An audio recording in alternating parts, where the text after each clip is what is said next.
Hello everyone, my name is David. Today we are going to take a look at another horrible case with you. In every person's life, two decisions are the most important.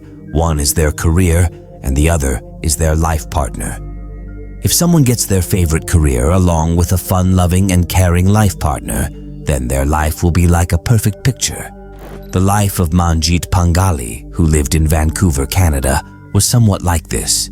But the end of her beautiful life happened in a way that shook the entire Canada.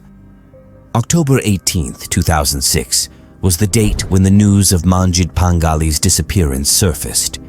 But just 5 days later, on October 23rd, her charred body was found on the shore of a beach.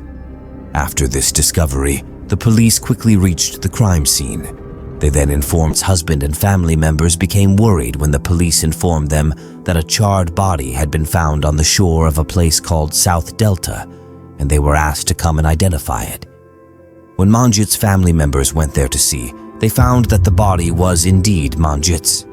Then Manjit's dead body was sent for postmortem, and when the postmortem report came, it was found that there was a girl child in Manjit's womb.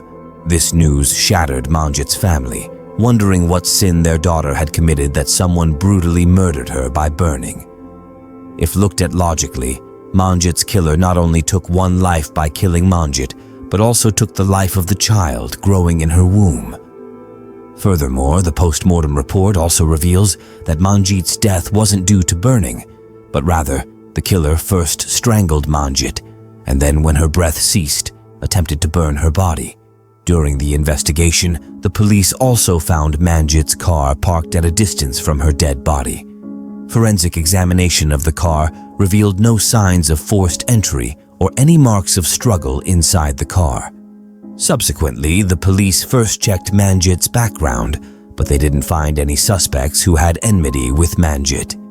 Due to this reason, the police suspected that perhaps the killer was someone who knows Manjit well. Hence, now the police's direct suspicion falls on Manjit's family members. The police first thought of questioning Manjit's husband, Mukhtiar. During the interrogation, Mukhtiar stated, "Manjit has been in regular contact with her college friend Tony for the past year, and sometimes they even went to dinner together." After Mukhtiar's statement, the police now doubted Tony, and then they searched for and interrogated Tony as well. However, upon talking to Tony, the police found out that Tony didn't have any relationship with Manjit as Mukhtiar had claimed. Tony and Manjit were just good friends, and this fact was confirmed when Tony answered all questions correctly in the lie detector test. Now the police had to figure out why Mukhtiar lied to them. Therefore, the interrogation with Mukhtiar begins again. During this interrogation, the police discovered that there was a person in the families of Manjit and Mukhtiar who was quite close to both of them. In fact, that man's name was Sukhwinder, and he was Mukhtiar's younger brother. Sukhwinder Panghali used to live in the basement of Manjit and Mukhtiar's house. But at Manjit's insistence, Mukhtiar had kicked Sukhwinder out of the house. Sukhwinder was actually the one who used to persuade Mukhtiar to party until late at night and then drink with him. It was because of Sukhwinder that Mukhtiar's habit of drinking alcohol had increased even more. Manjit noticed how Sukhwinder's influence was ruining her life also. So she gave her husband Mukhtiar an ultimatum. Either she stays in this house or Sukhwinder does. Now Mukhtiar had to choose between his brother and his wife, and he decided to kick Sukhwinder out and stay with Manjit. After hearing the whole story, the police's suspicion directly went to Sukhwinder, but no evidence was found against him. It was proven that the night Manjit went missing, Sukhwinder was with his friends, which he proved to the police. After that, the police gave clean chit to Sukhwinder, but then they caught Mukhtiar again. By now, the police had found out that the relationship between Manjit and Mukhtiar had started to deteriorate just a few months after their marriage. When Manjit found out about Mukhtiar's daily habit of drinking alcohol, she scolded him every time. On the other hand, Manjit had hurt Mukhtiar's brother Sukhwinder by throwing him out of the house, which had bruised Mukhtiar's ego and masculinity, causing him to harbor even more hatred towards Manjit. However, despite this, there wasn't solid evidence to make Mukhtiar a prime suspect in Manjit's murder case. Moreover, Mukhtiar's family and friends also had considerable trust in him. But now the police decided to re-examine all the evidence. Firstly, the police noticed that the driver's seat of the car was pushed far back, indicating that Manjit hadn't driven the car himself to that location. Rather, there was someone else with him in the car at that time. Secondly, Mukhtiar had mentioned the location of Manjit's prenatal classes in his statement, and the car was parked near that area. However, during the investigation, it was found that there were no prenatal yoga classes in that area, and the actual location where Manjit used to attend her prenatal classes was approximately 15 miles away from the location provided by Mukhtiar. Consequently, Mukhtiar's lie was caught. In simple words, Mukhtiar told the police that Manjit's prenatal yoga class location was where her dead body was found, but in reality, Manjit's prenatal classes were far away from that place. After that, the police tracked Mukhtiar's phone's location and call records, and here the police found out that Mukhtiar had Manjit's cell phone, in which he had inserted his own SIM and was using it. This revealed to the police that on the evening of October 18th, Manjit had come to Mukhtiar's house. Hence, Mukhtiar had Manjit's cell phone. By now, all the statements given by Mukhtiar were proving to be false, and then the police got solid evidence in their hands. They obtained CCTV footage from a gas station near Mukhtiar's house, in which Mukhtiar was seen buying an old newspaper and a lighter from that gas station.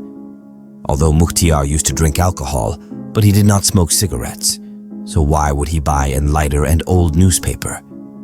Here, Mukhtiar became a prime suspect in the eyes of the police, so the police took immediate action.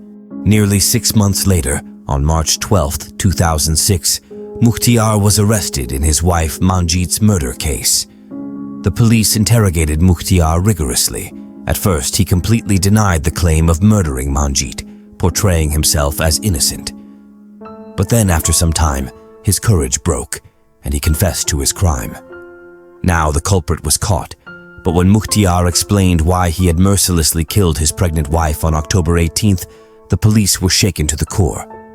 Mukhtiar explained that after Manjit's yoga class, he took her home, where an argument ensued between the two, and this argument escalated so much that in anger, Mukhtiar strangled Manjit to death. Then, he took her body to a desolate seaside spot in South Delta and burned it so that the police wouldn't find any evidence. In addition, Mukhtiar provided the reason behind wanting to kill Manjit. Essentially, Mukhtiar had developed hatred towards Manjit. Mukhtiar's mind was filled with intense dislike and negativity towards Manjit, which became the cause of Manjit's death. Hearing this, both Manjit's and Mukhtiar's families and friends were greatly surprised. Subsequently, in November 2010, Mukhtiar was found guilty in the Manjit murder case, and he was also charged with second-degree murder. It was a murder that sent shockwaves across the province. Former Surrey teacher Mukhtar Pangali strangled his pregnant wife and burnt her body. Immediately after Mukhtiar's arrest, both Manjit's and Mukhtiar's families fought a case in court for the full custody of Mukhtiar's 3-year-old daughter Maya. However, in the end, Maya's full custody was awarded to Manjit's sister, Jasmine Bambra. Then, in February 2011, Mukhtiar was sentenced to life imprisonment. Crown Prosecutor Dennis Murray narrated the incident in the following manner immediately after the verdict of the Manjit murder case. Mukhtiar killed Manjit immediately after she returned from prenatal yoga classes, and then he took her body to a secluded coastal area in South Delta in Manjit's own car and set it on fire. He delayed filing a missing complaint as much as possible. In December 2010, the Canadian police publicly disclosed Manjit's diary and letters.